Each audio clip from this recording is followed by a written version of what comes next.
ఎప్పుడైతే board members కానీ company ఒక ఎథిక్స్ కానీ సరిగ్గా లేవో అది కంపెనీకి ఎప్పుడు ఎఫెక్ట్ పడుతూనే ఉంటుంది.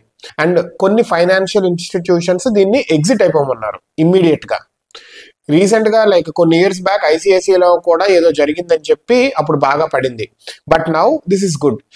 ఇలాంటిది ఏమన్నా జరిగినప్పుడు, ఒక ఇష్యూ వచ్చినప్పుడు మేనేజ్మెంట్ సెక్టర్ లో like something bad going on, వాళ్ళ డబ్బుల్ని తప్పు బయటకు ప్రొజెక్ట్ చేస్తున్నారు అన్నప్పుడు ఆ షార్ట్ టర్మ్ ఆ ప్రెషర్ అయితే ఉంటుంది.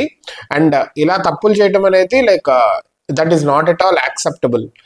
ఇప్పుడు లైక్ గోయింగ్ ఫార్వర్డ్ చాలా అవేర్నెస్ కూడా వచ్చేస్తుంది. పాత రోజుల్లో అంటే ఈ న్యూస్ కొంచెం డిలే రావటం, న్యూస్ లో జనాల మధ్యలో లేకపోవడం, ఇప్పుడు సోషల్ మీడియా అన్ని వచ్చేసరికి చాలా ఎక్స్పోజర్ వచ్చేస్తుంది ప్రతి ఒక్కరికి. And the way that company deals also trust building అనేది ఎఫెక్ట్ అవుతుంది.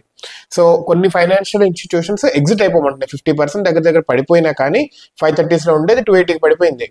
సో 60% అలా పడింది కదా, 40 or 30% అలా పడింది కదా. సో ఎగ్జిట్ అయిపోమంటారు లాస్ లో అయినా కానీ.